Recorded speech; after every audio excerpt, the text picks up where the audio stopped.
Ashama harka fuunee jirra akkam jirtu dhaggeeffattootaaf kabajamtoota koo nagaa keessanii hannagaa kooti waaqayyoon haa galatoomuu. Nagaa kootti aansuudhaan har'ammoo viidiyoo gabaabduu wayii isinii qabadhee dhufeera. Hanga xumura viidiyoo kootiitti na wajjin turaan affeerraa kooti. Innis fuuldura mataa keenyaa sababa maaliitiin akka nu jalaa caccabuu kan immoo akka gara dugda duubaatti nu jalaa deemuu kan ta'u sababa maaliitiif kan ta'udha kan jedhu waliin baranna jechuudha. Sababni isaas namoonni hedduun keenya ni beekna, warroonni muraasnis immoo hin beeknu ta'uu danda'a. Sababni isaa namoonni gara fuulduraatti mataan keenya deemu haala dhiqannaa mataa keenyaati, haala shaampootti fayyadamin isaati. Akkasumas namoonni yeroo hundumayyuu mataa keessan yookaan rifeensa keessan dugda duubatti waxartanii hiitanii akkasumas bishaan qorraa fi bishaan ho'aa adda baastanii yoo dhiqachuu baattan bishaan qorraan yeroo hundumayyuu bishaan qorraan rifeensa keessan yoo dhiqattan baay'ee barbaachisaadha jechuudha. Kanaaf warra bishaan ho'aadhaan dhiqattan mataan keessan gara dugda duubaatti deema jechuudha. Kanaaf isin gara dugda duubaatti deemuu waan hin barbaanneef isin yeroo hundumayyuu dhiqachuu kan qabdanii bishaan qorraadhaan jechuudha. Bishaan qorraan baay'ee barbaachisaa waan ta'eef bishaan qorraatti fayyadamtanii bishaan qorraadhaan sirriitti dhiquudha. Akkasumas immoo shaampoo haala kanaan itti baay'isuu osoo hin taatiin amma tokko shaampoo irraa hir'isuun sinirra jiraata jechuudha. Shaampoon faayidaan isaarraa miidhaa isaatu caalaa keessaafuu rifeensa keenya caafii irratti gochuu kan xumdhuma isaarratti shaampootti gochuun barbaachisaa miti. Buqqee yookaan immoo buqqee keenya akka sirriitti irraa dhiqnudha malee. Inni kan biraa immoo haala kanaan mataa keenya sirriitti jabeessinii dugda duubatti yoo hiine baay'ee miidhaa nurra qaqqaba jechuudha. Maaliif mataan keenya gara fuulduraa rifeensi gara fuulduraa baay'ee lallaafaadha waan ta'eef sirriitti hidhuun nurraa hin barbaachisu akka kanatti jechuudha. Kunuuf wixxiranii yoo akkanatti sirriitti jabeessanii hiitanii hin barbaachisu. Kan biraa kan caccabu kan godhu mataan wiigiidhaan yoo dhahatamedha.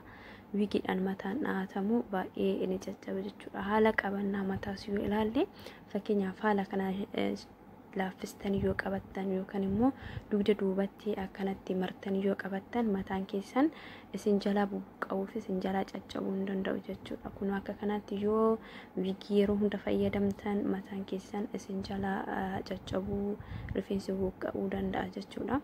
Haala salphaadhaan bifa garaagaraatiin warreen wiigii baay'istanii fayyadamtan wiigii yoo dhiistanii baay'ee barbaachisaadha.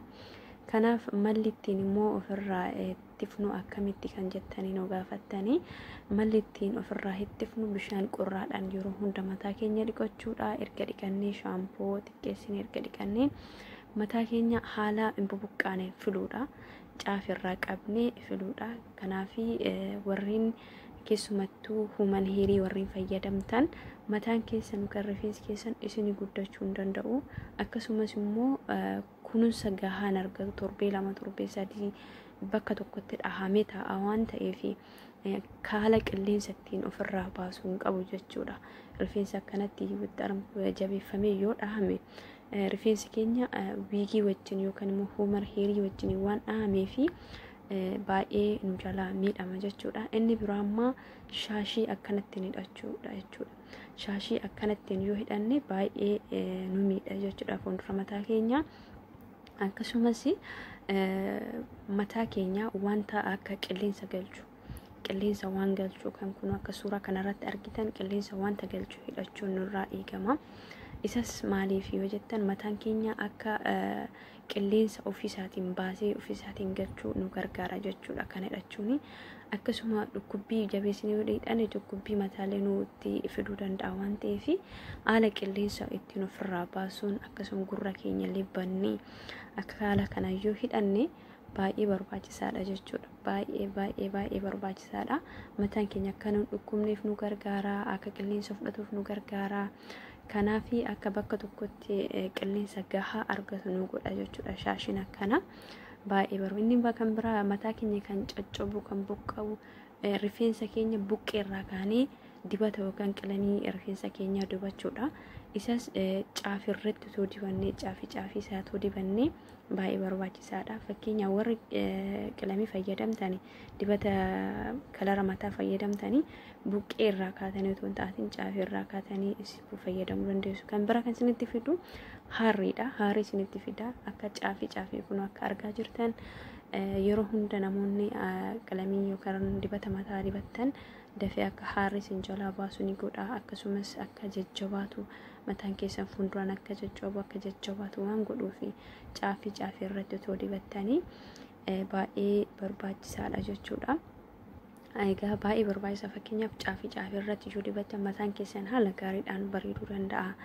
Akkasumas immoo caccabinsa buqqeensa buqqeerraa waan hin taaneef buqqeerraa kaastanii otoo hin taatiin caafirraa kaastanii otoo dibattanii akkasumas immoo rifeensa keessan caccabinsa kan itti fidu yeroo hunda peestiraa warreen hojjettan yeroo hunda peestiraa warreen fayyadamtan haala gaariidhaan sin jalaa rifeensa keessan miidhuu waan danda'uuf xiqqeessitanii yookaan torbee tokkotti yookaan torbee lamatti peestiraa gochuun isinirraa eegama jechuudha.